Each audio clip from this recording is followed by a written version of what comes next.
अस्सलाम वालेकुम। उम्मीद है आप सब लोग खैरियत से होंगे। आज हम एक बहुत ही इम्पॉर्टेंट टॉपिक डिस्कस करने जा रहे हैं, that is economic problems of Pakistan और economic crisis of Pakistan. Let's begin with it. सबसे पहले मैं ये बता दूं कि जिनको इतनी इकोनॉमिक्स के टर्म्स की अंडरस्टैंडिंग नहीं है, तो I have given a link in description below. आप उस लिंक पे जाएं, वो वीडियो देखें तो आपको थोड़ी बहुत इकोनॉमिक्स के टर्म्स की अंडरस्टैंडिंग हो जाएगी, तो आपको ये वीडियो समझने में ज़्यादा आसानी होगी। Alright, so let's talk about our economic issues.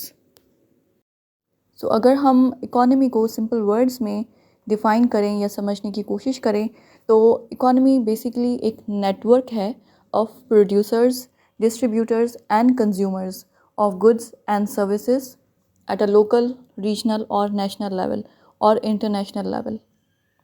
अगर हम पाकिस्तान की इकोनॉमी की बात करें, तो आप जानते हैं कि करंटली पाकिस्तान एक इकोनॉमिक क्राइसिस को फेस कर रहा है। पाकिस्तान की इकोनॉमी के काफ़ी सारे ऐसे चैलेंजेस हैं जो अब बढ़ते हुए एक साइक्लिक पैटर्न में बढ़ते हुए अब एक क्राइसिस की शक्ल इख्तियार कर चुके हैं। ठीक है, जो हमारी पूरी की पूरी इकोनॉमी को डिस्टेबलाइज कर रहे हैं। हम एक एक करके उन तमाम चैलेंजेस को, उन तमाम इश्यूज़ को, उन तमाम इकोनॉमिक प्रॉब्लम्स को डिस्कस करेंगे इस वीडियो में। पहला इशू है रुपी डीवैल्यूएशन। जो Karachi commerce chamber of commerce and industry है, उन्होंने ऑलरेडी बहुत अपना कंसर्न ज़ाहिर किया है रुपी की डीवैल्यूएशन को देखते हुए, जो कि हर बार एक नए ऑल टाइम हाई पे टच करता है। ठीक है, रुपी की वैल्यू कंसिस्टेंटली डीवैल्यू होती जा रही है, और अगर आप आज देखें तो it is 200 plus against dollar. और ये एक बहुत ही कंसर्निंग इशू है, because it is having a direct impact on inflation. इसकी वजह से हमारी इन्फ्लेशन रेट हाई होता जा रहा है, और इसके अलावा ये हमारे बिजनेसेस को डिस्करेज करेगा, क्योंकि because it has raised the cost of doing business, which is obviously making our products, our Pakistani products, non-competitive in the export market, in the global market. Rupee devaluation से ये होता है कि local level पे भी हमारी आवाम को inflation का, महंगाई का सामना करना पड़ रहा है, और ग्लोबल मार्केट में भी हमारे प्रोडक्ट्स काफ़ी महंगे होते हैं। जिसकी वजह से वो हमारे गुड्स को, हमारे प्रोडक्ट्स को नॉन कॉम्पिटिटिव बनाता है in the export market against other countries of this same region. इसके अलावा Karachi chamber of commerce and industry ने ये बात भी नोट की है। They say that rupee has lost 2% since the beginning of 2022, while in 2021 the local currency had lost around 11% in the interbank market. अब interbank market का मतलब ये है कि it is the rate at which banks will sell currencies to each other. तो basically interbank वाली जो value होती है करेंसी की, वही उसकी एक्चुअल वर्थ होती है। Karachi chamber of commerce and industry का कहना है कि 2021 में 11% तक रुपी डीवैल्यू हुआ है इन द इंटरबैंक मार्केट, जिसकी वजह से हमारे ऑब्वियसली इन्फ्लेशन भी बढ़ी है। हमारी डोमेस्टिक मार्केट्स में प्रोडक्ट्स की कॉस्ट ज़्यादा बढ़ चुकी है। मोर ओवर हमारा जो कॉस्ट ऑफ डूइंग बिजनेस है वो भी काफ़ी हद तक रेज हो चुकी है, which has obviously discouraged businesses and economic activity. तो this is one serious issue of our economy. तो बात करें अगर टैक्स टू जीडीपी रेशो की, तो अगेन पाकिस्तान का टैक्स टू जीडीपी रेशो लो है, and that is around 9 to 11%, जो कि ये बात ये डेटा रिलीज़ किया गया है, ये डेटा एक्सट्रैक्ट किया गया है for year 2010 to for year 2021। ठीक है, इसके बीच में जितना भी ट्रेड का मामला है उसको एनालाइज़ किया गया, तो ये बात मालूम हुई कि पाकिस्तान का जो ट्रेड टू जीडीपी रेशो है वो लो है, and that average is around 9 to 11%। और ये बात अगेन एशियन डेवलपमेंट बैंक की रिपोर्ट में शाया की गई थी, और उसमें मज़ीद ये बताया गया कि पाकिस्तान के पास पोटेंशियल है 26% टैक्स टू जीडीपी रेशो का। ठीक है, और ये एस्टिमेट किया गया by the world bank and IMF और वर्ल्ड बैंक ने ये एस्टिमेट किया कि पाकिस्तान का जो टैक्स टू जीडीपी रेशो है उसका पोटेंशियल है 26%, लेकिन पाकिस्तान रिमेन्स अराउंड 9 to 11%। और ऑब्वियसली इसकी वजह यही है कि हमारा जो टैक्सेशन सिस्टम है वो बहुत वीक है। और इस बात का अंदाज़ा अगेन हम इस बात से लगा सकते हैं कि तो हमारी जो टैक्स बेस है वो नैरो है।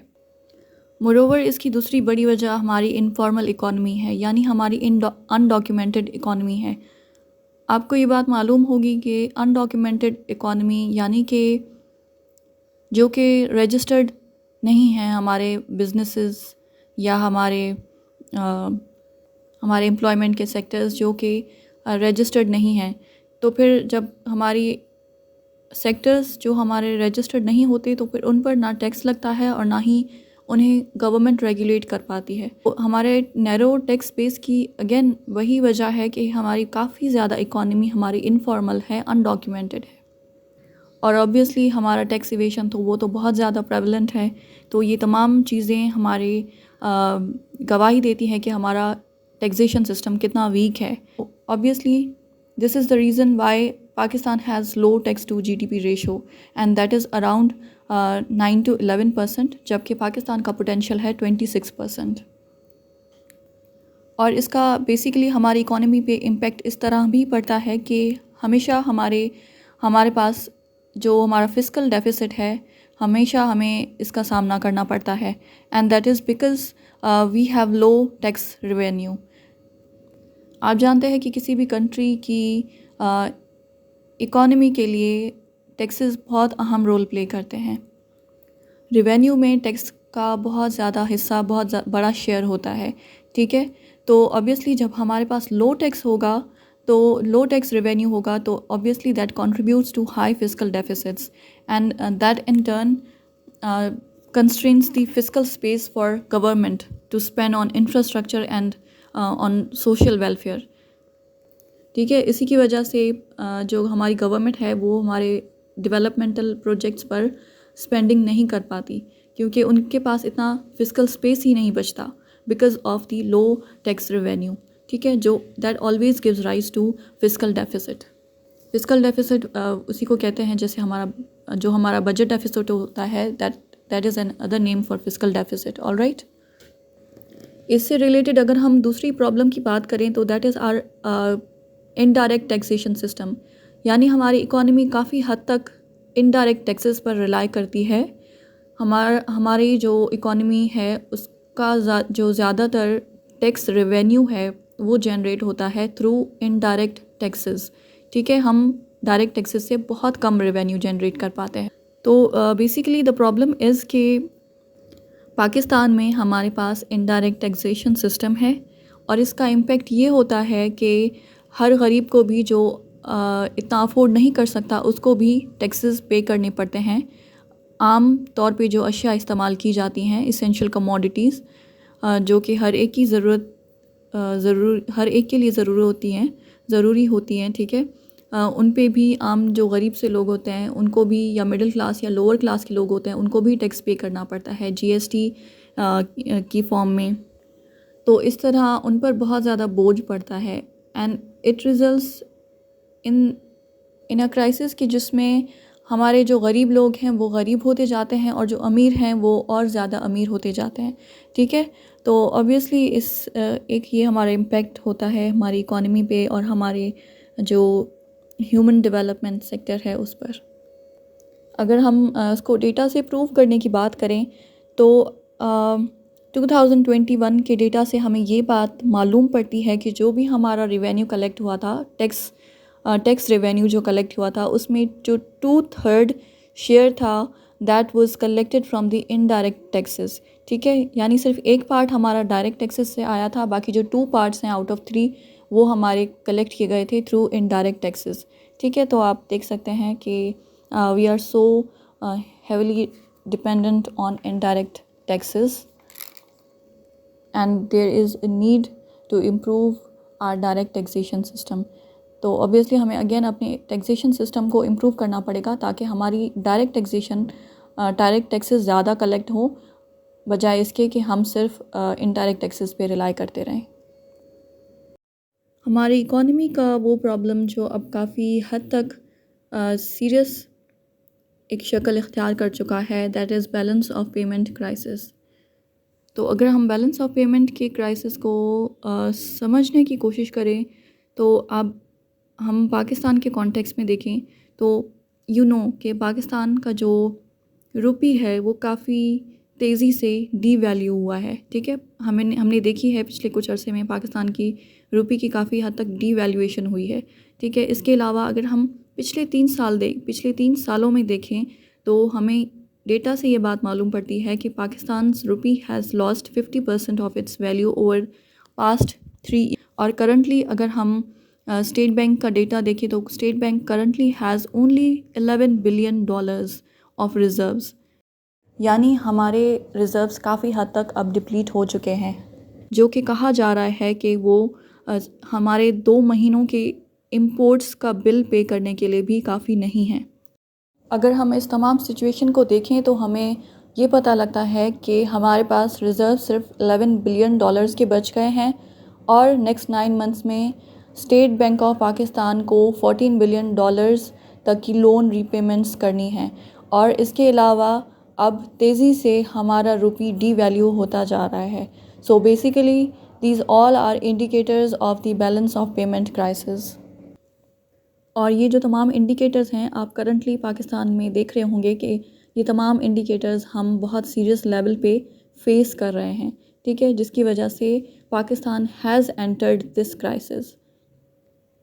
ऑल्दो नेशन या फिर हमारे पॉलिटिशियंस या हमारे जो एक्सपर्ट्स हैं शायद वो डिनाइल में हैं, लेकिन जो सूरत हाल है यही एविडेंस पेश करी है कि हम तेज़ी से बैलेंस ऑफ पेमेंट क्राइसिस की तरफ बढ़ रहे हैं, जो कि बहुत सीरियस शक्ल इख्तियार करता जा रहा है। सो बेसिकली आइडिया इज़ कि बैलेंस ऑफ पेमेंट क्राइसिस तब होता है जब एक नेशन ना तो अपने एक्सटर्नल डेट है उनको रीपे करने के काबिल रहे और ना ही अपने इसेंशियल इंपोर्ट्स करने के काबिल रहे, यानी उसके पास इतना पैसा ही ना बचे कि वो अपने डेट रीपेमेंट करे और अपने इसेंशियल इंपोर्ट्स कर सके। ठीक है, तो इस सिचुएशन को हम कहते हैं बैलेंस ऑफ पेमेंट क्राइसिस। अगर हम एक एग्जांपल लें तो जैसे लेबनान है, लेबनान अभी भी बैलेंस ऑफ पेमेंट क्राइसिस से गुजर रहा है और काफ़ी टाइम से लेबनान इस कंडीशन को, इस सिचुएशन को, इस इकोनॉमिक प्रॉब्लम को काफ़ी टाइम से फेस कर रहा है और इसने अब वहाँ के लोगों के जो लिविंग स्टैंडर्ड्स हैं उनको काफ़ी हद तक लो कर दिया है। अगर हम 2020 की बात करें तो इन 2020 the rate of inflation was 85% and obviously it caused extreme poverty. अगर हमें लेबनान के बारे में थोड़ी सी हम रिसर्च करें तो हमें पता चलता है कि लेबनान जो है एक वेल्दी कंट्री था, लेकिन अब क्योंकि वो काफ़ी टाइम से इस बैलेंस ऑफ पेमेंट क्राइसिस से गुज़र रहा था और इसको टैकल नहीं कर पाया इफ़ेक्टिवली, तो अब ये कहा जाता है कि जो 80% of the population is now considered poor and the Lebanese pound has lost 90% of its value. This has all happened because of the balance of payment crisis, जिससे Lebanon properly effectively efficiently tackle नहीं कर पाया और अब जाकर इस state पर पहुंच गया है कि अब वहाँ पे एक्सट्रीम पॉवर्टी हो चुकी है, लोगों के लिविंग स्टैंडर्ड्स गिर चुके हैं, लेबनीज़ पाउंड की वैल्यू 90% तक गिर चुकी है और पॉपुलेशन जो है 80% तक अब कंसीडर की जाती है, जो कि गरीब पॉपुलेशन है। करंटली अगर आप श्रीलंका को देखो तो श्रीलंका इकोनॉमिक कोलैप्स का शिकार है और उसके बेस पर यही बैलेंस ऑफ पेमेंट का क्राइसिस मौजूद है। अभी श्रीलंका की करेंसी फ्री फॉल में है, यानी उसकी गवर्नमेंट का उसकी करेंसी पे अब कोई कंट्रोल नहीं रहा and Sri Lanka has fallen into debt default for the first time ever. और आपने पिछले दिनों न्यूज़ में देखा होगा कि वहाँ पे जो लाइफ सेविंग ड्रग्स हैं, जो मेडिसिन्स हैं, उनकी शॉर्टेज हो चुकी है, जो इसेंशियल कमोडिटीज़ हैं उनकी जो है शॉर्टेज हो गई है। इसके अलावा पिछले दिनों वहाँ पे एग्ज़ाम्स तक पोस्टपोन कर दिए गए थे स्कूल्स में because they said that they do not have paper. तो इसी तरह ऑफिशियल कामों के लिए भी हर चीज़ की उनके पास शॉर्टेज हो चुकी है and they do not have money to buy any of the essential things. And आपने देखा होगा कि इसी की वजह से हमें वहाँ पे अनरेस्ट, इंटरनल अनरेस्ट देखने को मिल रहा है। People are out on the streets and there is complete unrest. इन्हीं एग्जांपल्स को सामने रखते हुए पाकिस्तान की सिचुएशन देखें तो हम देख रहे हैं कि Pakistan is spending too much on it's imports. ठीक है, जैसा कि आपने देखा कि पाकिस्तान की इंपोर्ट्स का जो बिल बन रहा है वो डबल हो चुका है। यानी हम जितना अपने इंपोर्ट से कमा रहे हैं उससे कहीं ज़्यादा, यानी उससे डबल अमाउंट हम खर्च कर रहे हैं। ठीक है, जिसकी वजह से हमारे जो फॉरेन रिज़र्व्स हैं वो तेज़ी से डिप्लीट हो रहे हैं।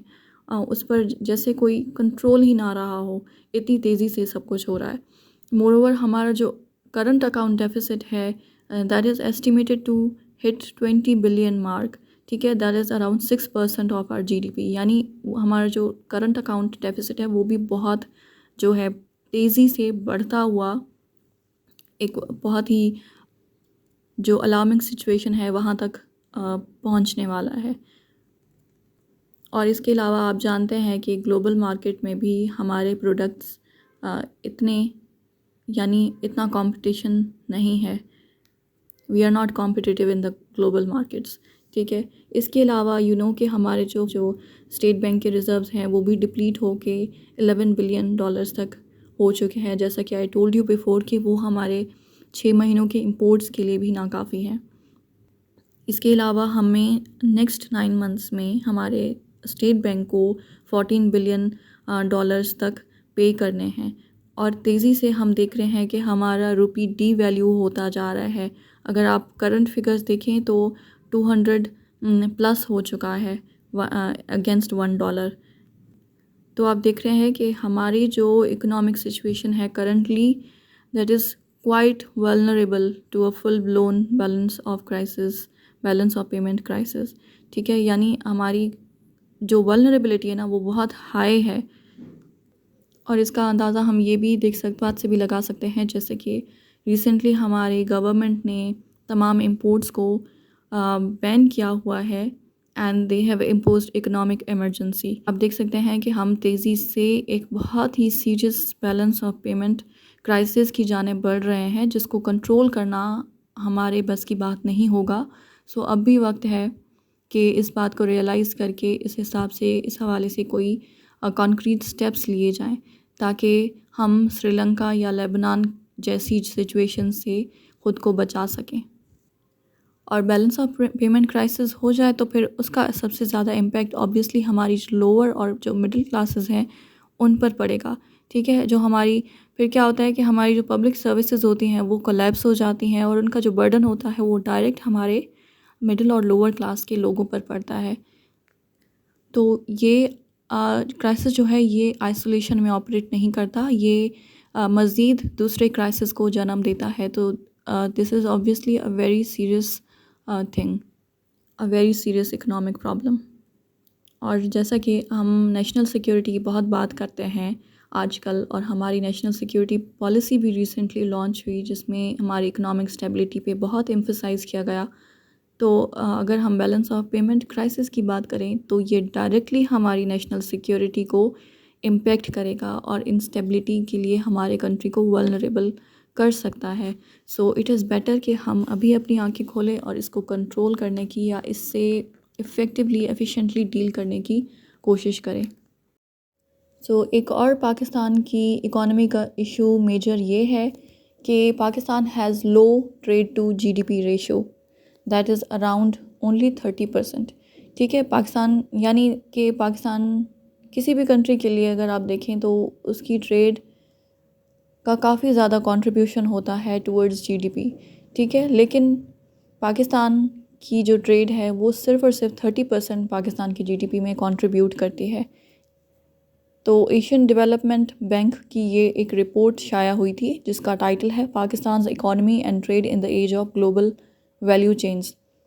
इस रिपोर्ट में बेसिकली दे मेंशन कि Pakistan has one of the lowest trade to GDP ratios in the world, जो कि है सिर्फ 30%। और मज़ीद इसमें इसके रीज़न्स को भी हाईलाइट किया गया जिसमें बताया गया कि पाकिस्तान के सिग्निफिकेंट ट्रेड टाइज नहीं हैं, specially with the proximate neighbours, यानी जैसे इंडिया हो गया, अफ़गानिस्तान हो गया, पाकिस्तान के ये जो इमीडिएट नेबर्स हैं इनके साथ, या फिर ईरान हो गया, इनके साथ पाकिस्तान के इतने सिग्निफिकेंट ट्रेड टाइज नहीं हैं। इसको हम इस बात का अंदाज़ा यहाँ से लगा सकते हैं कि करंटली जैसे इंडिया ने जब से कश्मीर का स्पेशल स्टेटस ख़त्म किया उसके बाद से पाकिस्तान ने ज़ीरो ट्रेड या ज़ीरो बिज़नेस की पॉलिसी अडॉप्ट की हुई है। ऑलराइट, लेकिन अगर हम इससे पहले की बात करें यानी 2019 अगस्त से पहले की बात करें तो उसकी डेटा के मुताबिक हमें ये बात मालूम पड़ती है कि इन 2019 India exported goods worth 52 million, ठीक है, 52 मिलियन के गुड्स एक्सपोर्ट किए थे इंडिया ने पाकिस्तान को, जबकि पाकिस्तान के इंडिया को सिर्फ एक्सपोर्ट्स कितने थे, exports were valued at a little over 2.5 million dollars. ठीक है, तो आप यहाँ से अंदाज़ा लगा सकते हैं कि कितना ज़्यादा ट्रेड गैप मौजूद है इंडिया और पाकिस्तान के बीच। ठीक है, मोरोवर आप जानते हैं कि ईरान के साथ भी इतना कोई स्ट्रॉन्ग ट्रेड रिलेशंस नहीं है।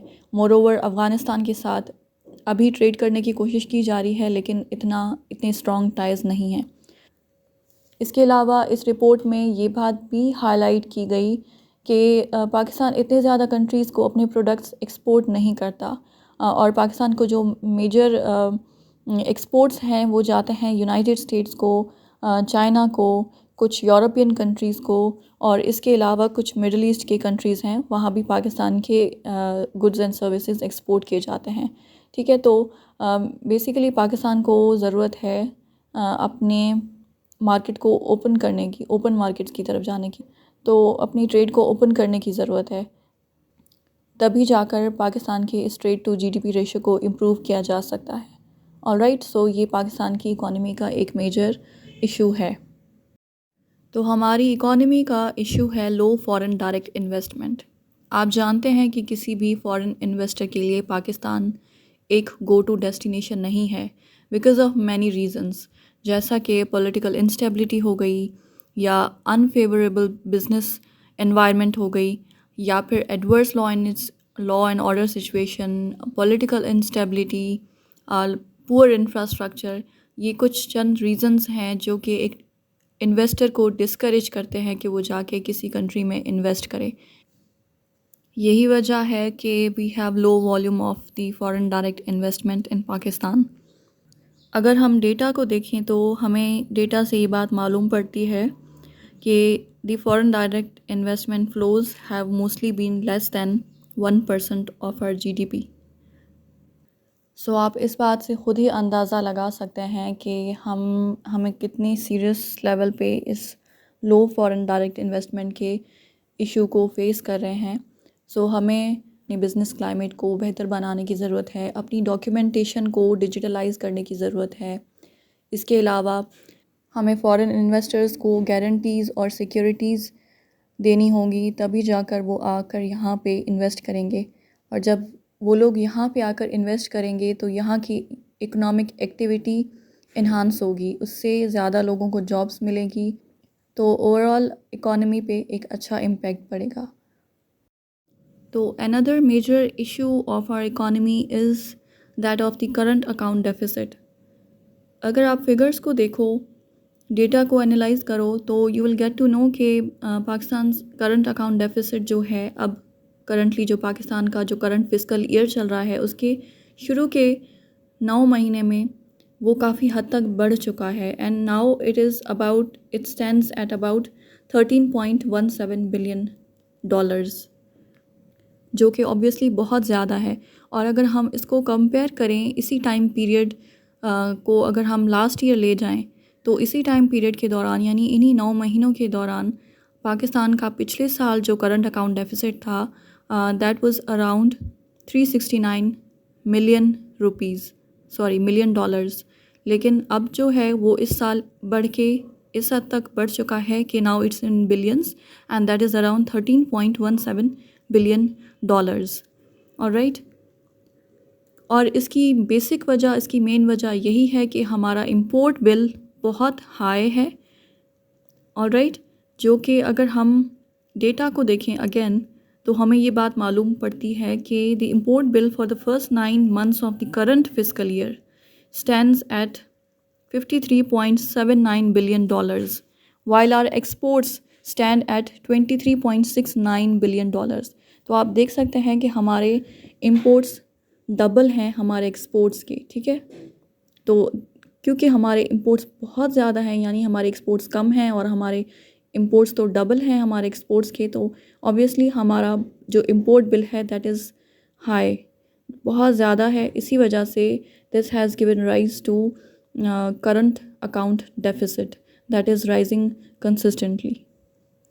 और यही वजह है कि हमारे जो फॉरेन रिज़र्व्स हैं वो काफ़ी हद तक डिप्लीट हो चुके हैं। और ऑब्वियसली जब हमारे फॉरेन रिज़र्व्स डिप्लीट हो रहे हैं तेज़ी से, तो गवर्नमेंट IMF की जानिब देख रही है कि वो हमें बेल आउट पैकेजेस दें। और आप ये भी बात देख रहे होंगे कि पाकिस्तान को काफ़ी मुश्किल हो रही है IMF का पैकेज लेने में, क्योंकि उनकी कंडीशंस जो उन्होंने पाकिस्तान के बेल आउट पैकेज के लिए लगाई हैं वो काफ़ी हार्श हैं। Government is quite reluctant to meet those conditions. दूसरा हमारी इकोनॉमिक इशू जो है मेजर वो ये है that is of circular debt, ठीक है। सर्कुलर डेट हमारी इकोनॉमी का एक बहुत ही हॉन्टिंग प्रॉब्लम है, क्योंकि it basically refers to debt accumulation, ठीक है। जो कि बेसिकली डेट एक्यूमुलेशन हो रहा है हमारा from the power sector and oil and gas sector. ये दो सेक्टर्स हमारे बेसिकली एनर्जी सेक्टर्स रिस्पॉन्सिबल हैं फॉर डेट एक्यूमुलेशन। जैसा कि हम देखते हैं कि पावर सेक्टर हमारा, आप जानते हैं इलेक्ट्रिसिटी, हमारा पावर सेक्टर एक तरह से हमारी इकोनॉमी की बैकबोन है, क्योंकि हमारी इकोनॉमी, हमारी बिजनेस एक्टिविटी, इकोनॉमिक एक्टिविटी काफ़ी हद तक डिपेंडेंट है ऑन इलेक्ट्रिसिटी, ठीक है। तो अब जो हमारा जो पावर सेक्टर है वो ऑलमोस्ट बैंकरप्ट हो चुका है, और उसका मेजर जो उसका कल्प्रिट है, जो उसके लिए रिस्पॉन्सिबल है, वो हमारी पुअर गवर्नेंस या हमारी गवर्नमेंट की मिसमैनेजमेंट है, जो कि हमें सर्कुलर डेट की शक्ल में नज़र आ रही है। तो बेसिकली अगर हम सर्कुलर डेट की बात करें तो 2018 में जो हमारा सर्कुलर डेट था वो था अराउंड 1.14 ट्रिलियन रुपीज़। और अगर हम करंट हमारे सर्कुलर डेट के स्टेटस की बात करें तो that is around rupees 2.5 trillion. तो आप देख रहे हैं कि with in 3 years or 4 years it has grown from 1.14 trillion to 2.5 trillion। और ये एस्टिमेट किया जा रहा है कि अगर इसी पेस से हमारा डेट एक्यूमुलेट होता रहा तो it will probably reach ₹4 trillion by 2025। इसको डील करने के लिए गवर्नमेंट के पास कोई अच्छी, कोई कॉन्क्रीट, कोई एफिशिएंट स्ट्रेटजी मौजूद नहीं है, बजाय सिवाय इसके कि गवर्नमेंट जो है कॉन्स्टेंटली हमारे इलेक्ट्रिसिटी बिल्स बढ़ाती जा रही है, per unit electricity cost increase करती जा रही है, ठीक है। और इस तरह आवाम पे बर्डन बढ़ा रही है। यहाँ से ही ये एक इनएफिशिएंट सा मेथड गवर्नमेंट ने अडॉप्ट किया हुआ है इससे डील करने के लिए। अदरवाइज़ गवर्नमेंट के पास कोई भी एफिशिएंट स्ट्रेटजी मौजूद नहीं है इस सर्कुलर डेट इशू से डील करने के लिए, जो कि बेसिकली हमारा अराइज हो रहा है फ्रॉम द पावर सेक्टर। और दूसरा सेक्टर है गैस सेक्टर, जो कि again is responsible for the circular debt issue of Pakistan economy. तो अगर हम गैस सेक्टर और सर्कुलर डेट की बात करें तो हम देखते हैं कि 2018 में हमारा डेट था from the gas sector, it stood around ₹350 billion, ठीक है। लेकिन अब 3 से 4 साल बाद ये अमाउंट डबल हो चुकी है, यानी हमारा गैस सेक्टर से जो हमारा सर्कुलर डेट पाइल अप हो रहा है that has double two ₹650 billion, यानी 350 से अब हमारा बढ़ के 650 बिलियन रुपीज़ तक बढ़ चुका है हमारा circular date that is arising from the gas sector. और इसका मेजर रीज़न है UFG कहते हैं अनअकाउंटेड फॉर गैस, यानी अनअकाउंटेड फॉर गैस वो हमारी गैस होती है जो कि लीकेज से ज़ाया हो जाती है, ठीक है। या फिर हमारे जो इंफ्रास्ट्रक्चर है for transmission and distribution of gas वो अगर सही नहीं है, हमारा सिस्टम सही नहीं है, हमारा सिस्टम आउटडेटेड हो चुका है, पुराना हो चुका है, उसमें से गैस लीकेज हो रहा है, ठीक है, तो ऑब्वियसली उससे ज़ाया होगी गैस। तो हमारे बेसिकली जो गैस सेक्टर में हमारा जो डेट एक्यूमुलेट हो रहा है उसका मेजर रीज़न कहा जाता है कि वो है UFG, that is unaccounted for gas. और जैसा कि मैंने आपको बताया कि UFG वो गैस जो कि लीक हो रही है, ज़ाया हो रही है। तो जैसा कि इंजीनियर अरशद अब्बासी, उनका कहना है कि around 126 billion cubic feet of gas is lost in this country every year. And further he says कि अगर हम इन मीथेन इमिशंस को प्लग कर लेते हैं, इन लीकेजेस को स्टॉप कर लेते हैं तो उसके लिए हमें रिक्वायरमेंट है ऑफ 500 मिलियन रुपीज़, यानी हमें 500 मिलियन रुपीज़ की रिक्वायरमेंट है। उससे हम जो ये गैस लीकेज है या अपना जो सिस्टम है उसको रिनोवेट कर सकते हैं, जिसकी वजह से हमारी ये मीथेन इमिशंस हैं उनको स्टॉप किया जा सकता है। और इन इमिशंस को स्टॉप करने का मकसद ये होगा पर ईयर $4 बिलियन बचा लेना, ठीक है। दैट मीन्स कि अगर हम ये काम कर लेते हैं, $500 मिलियन इन्वेस्ट कर लेते हैं अपने गैस के सेक्टर में और उसको रिनोवेट कर लेते हैं और मीथेन इमिशंस को प्लग कर लेते हैं, तो हमारी 126 billion cubic feet of gas हम बचा लेंगे। और उसको बचाने का मकसद है कि हम अपने $4 बिलियन बचा लेंगे, ठीक है। दैट मीन्स कि एक तरह से फिर अगर हमारे ये $4 बिलियन हमारे बच जाते हैं तो फिर हमें IMF के पास भी जाने की ज़रूरत नहीं है। जैसा कि हम हर बार $6 बिलियन के बेल आउट पैकेज के लिए हर बार IMF के पास जाते हैं, तो हमें शायद उसकी भी ज़रूरत ना पड़े अगर हम अपनी अंदर की, अपने मुल्क की, जो अपने सेक्टर्स की, अपने डिपार्टमेंट्स की ख़राबियों को ठीक करने की कोशिश करें, तो हम काफ़ी हद तक अपने हालात को बेहतर बना सकते हैं। तो in this way gas sector भी अगेन रिस्पॉन्सिबल है हमारी सर्कुलर डेट के लिए।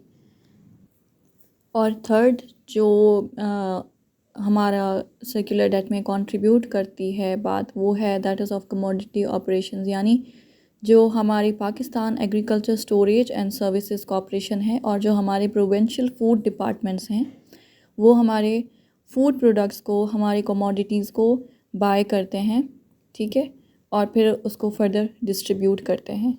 तो in this all buying and selling their is a loss of around ₹200 billion a year, यानी हर साल इस बाइंग और सेलिंग के चक्कर में हमारे 200 बिलियन रुपीज़ ज़ाया हो जाते हैं। तो इससे डील करने के लिए सजेस्ट किया गया था कि फार्मर टू मिलर जो सिस्टम है, जो फार्मर टू मिलर प्रोसेस है, उसको अडॉप्ट किया जाए, तो इससे इस नुकसान से बचा जा सकता है। तो बेसिकली ये जो इनएफिशिएंट कमोडिटी ऑपरेशंस हैं, ये भी हमारे सर्कुलर डेट का एक बेसिकली एक मेजर कंट्रीब्यूटर है। तो ये हो गया third major contributor to our circular debt. इसकी वजह से जो हमारा सर्कुलर डेट इस सेक्टर में इंक्रीज़ हुआ है, इंक्रीज़ होके अब तक बढ़ चुका है टू 913 बिलियन रुपीज़, ठीक है। तो आप देख सकते हैं कि किस हद तक हमारा ये जो डेट है, ये कर्ज़ा हम पे मुसलसल चढ़ता जा रहा है और हमारे पास कोई ऐसा मैकेनिज़्म मौजूद नहीं है कि हम इसको यहीं पे स्टॉप कर सकें या इसको कम कर सकें। So this is one major issue of our economy, जिसकी वजह से हमें और भी काफ़ी सारे इकोनॉमिक इश्यूज़ से सामना करना पड़ता है। इसके अलावा जो प्रॉब्लम है हमारी इकॉनमी का, दैट इज़ फिस्कल डेफिसिट। आप जानते हैं कि हमारी जब भी बजट बनता है तो हमें हमेशा इस प्रॉब्लम का सामना करना पड़ता है कि हमारा कितना ज़्यादा फिस्कल डेफिसिट मौजूद है। और फिस्कल डेफिसिट इज़ कि जब हमारे कंट्री के एक्सपेंडिचर्स बहुत ज़्यादा हों और हमारा रेवेन्यू बहुत कम हो, तो इन दैट केस ये फिस्कल डेफिसिट कहलाता है। यानी फिस्कल डेफिसिट को बजट डेफिसिट भी कहा जाता है। अगर हम डेटा देखें तो जुलाई टू जनवरी फॉर ईयर 2022 तक के डेटा को अगर एनालाइज़ किया जाए तो इट वाज रिकॉर्डेड कि fiscal deficit was about 2.9% of GDP, ठीक है, और मार्च तक वो मज़ीद बढ़ के 4% ऑफ जीडीपी हो गया, ठीक है। और करंटली वो जो गैप है फिस्कल डेफिसिट वो बढ़ता ही जा रहा है कॉन्स्टेंटली, बावजूद इसके कि गवर्नमेंट ने जो फेडरल डेवलपमेंटल बजट अनाउंस किया था that was around 200 billion rupees, उसको भी फेडरल गवर्नमेंट ने ख़त्म कर दिया, ठीक है। उसके बावजूद कॉन्स्टेंटली हमारा जो फिस्कल डेफिसिट है वो बढ़ता हुआ, वाइडन होता हुआ नज़र आ रहा है हमें। सो यू सी के कितना सीरियसली ये प्रॉब्लम बढ़ता जा रहा है फिस्कल डेफिसिट का। और इस पर जो है कुछ एस्टिमेट्स बताए गए हैं अबाउट फ्यूचर के देयर इज़ एन एस्टिमेट के फेडरल गवर्नमेंट जो है हमारी हो सकता है कि उसका जो फिस्कल डेफिसिट है वो 4.3 ट्रिलियन रुपीज़ तक बढ़ सकता है इन दी करंट फिस्कल ईयर, यानी ऑब्वियसली जून तक जब तक नया बजट अनाउंस होता है तब तक हो सकता है कि हमारा जो बजट डेफिसिट है, हमारा जो फिस्कल डेफिसिट है वो बढ़ के 4.3 ट्रिलियन रुपीज़ तक पहुंच जाए and that will be obviously equal to 8% of the GDP. ये बात जो है इन्फॉर्म की गई थी by the finance ministry to the federal cabinet. So you can see के the situation is really precarious. और जब हमारा फिस्कल डेफिसिट बढ़ता है तो गवर्नमेंट क्या करती है, लोन्स लेती है, डोमेस्टिक लोन्स लेती है, इंटरनेशनल लोन्स लेती है, ठीक है, जो कि इंटरेस्ट की बेस पर आते हैं। तो देन ऑब्वियसली फिर हमारे जो इंटरेस्ट है और हमारा डेट है वो बढ़ता जाता है, that gives rise to circular debt. तो उसके बाद हमारी इकोनॉमी का जो नेक्स्ट प्रॉब्लम है दैट इज़ इनफॉर्मल इकोनॉमी, यानी undocumented economy, as I told you before.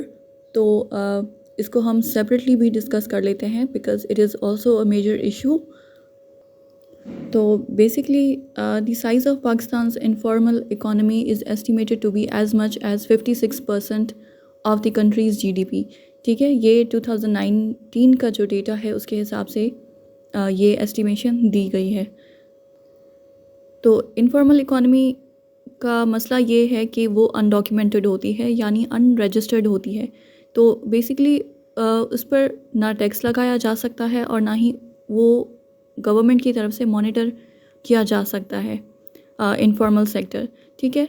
और इसमें कौन कौन से सेक्टर्स आ जाते हैं, जैसे कि सेल्फ एम्प्लॉयमेंट होती है, जैसे एंटरप्रेन्योर्स होते हैं, या फिर small businesses, home based businesses establish हो जाते हैं, ठीक है, या स्मॉल अनरजिस्टर्ड एंटरप्राइजेज हैं। These all basically constitute the informal sector of our economy, alright. So और इस बात को ऑब्ज़र्व किया गया है कि पिछले 2 डेकेड्स में पाकिस्तान का ये जो इनफॉर्मल सेक्टर है काफ़ी हद तक ग्रो कर चुका है, लेकिन इसका जो कंट्रीब्यूशन है इन are GDP that is negligible, क्योंकि हम उसको रजिस्टर ही नहीं कर पाए हैं। अगर हम अपने इन तमाम इनफॉर्मल इकोनॉमी को रजिस्टर कर लें तो ऑब्वियसली क्या होगा कि वो गवर्नमेंट भी उसे मॉनिटर कर पाएगी और उस पर टैक्स भी लगाया जा सकेगा। तो it will help in further tax revenue generation. लेकिन क्योंकि हमारा अभी तक जो इनफॉर्मल इकोनॉमी है दैट इज़ अबव 56%, तो आप सोच सकते हैं कि किस हद तक हमारी इकोनॉमी को लॉस हो रहा है। अगर हम इस तमाम इनफॉर्मल सेक्टर को डॉक्यूमेंट कर लें तो काफ़ी हद तक हमारी इकोनॉमी प्रॉस्पर हो सकती है। और आपको मालूम होगा कि informal economy is also called as grey economy. तो इससे बेसिकली बात ये है कि ये हमारी जो वर्ल्ड बैंक की एक रिपोर्ट शाया हुई थी उसके मुताबिक कहा जाता है कि the informal sector amounts for more than 60% of the total work force and 71% of the non agricultural labour, ठीक है, and it is estimated to be more than 1/3 of the country's GDP. So the idea is कि हमें ज़रूरत है कि हम अपनी economy को डॉक्यूमेंटेशन की तरफ लेकर जाएं ताकि हमारा जो नैरो टैक्स बेस है वो वाइडन हो सके, ज़्यादा से ज़्यादा बिजनेसेस, ज़्यादा से ज़्यादा इंडिविजुअल्स और एंटरप्राइजेज़ जो हैं या होम बेस्ड वर्कर्स हैं वो टैक्स नेट में आ जाएं। इस तरह क्या होगा, हमारा ज़्यादा रेवेन्यू जनरेट होगा जो कि टैक्स की बेसिस पर होगा। तो ये हमें अपना डायरेक्ट टैक्स कलेक्शन में भी काफ़ी हद तक हमारे लिए मददगार साबित होगा। ठीक है। सो ये हमारी इकॉनमी का एक और मेजर इशू है जो कि है informal economy, which is also known as grey economy. So informal economy is estimated to be more than 1/3 of the country's GDP. So the idea is कि हमें ज़रूरत है कि हम अपनी इकॉनमी को डॉक्यूमेंटेशन की तरफ लेकर जाएं ताकि हमारा जो नैरो टैक्स बेस है वो वाइडन हो सके। ज़्यादा से ज़्यादा बिजनेसेस, ज़्यादा से ज़्यादा इंडिविजुअल्स और इंटरप्राइजेज़ जो हैं या होम बेस्ड वर्कर्स हैं वो टैक्स नेट में आ जाएं। इस तरह क्या होगा, हमारा ज़्यादा रेवेन्यू जनरेट होगा जो कि टैक्स की बेसिस पर होगा। तो ये हमें अपना डायरेक्ट टैक्स कलेक्शन में भी काफ़ी हद तक हमारे लिए मददगार साबित होगा। ठीक है।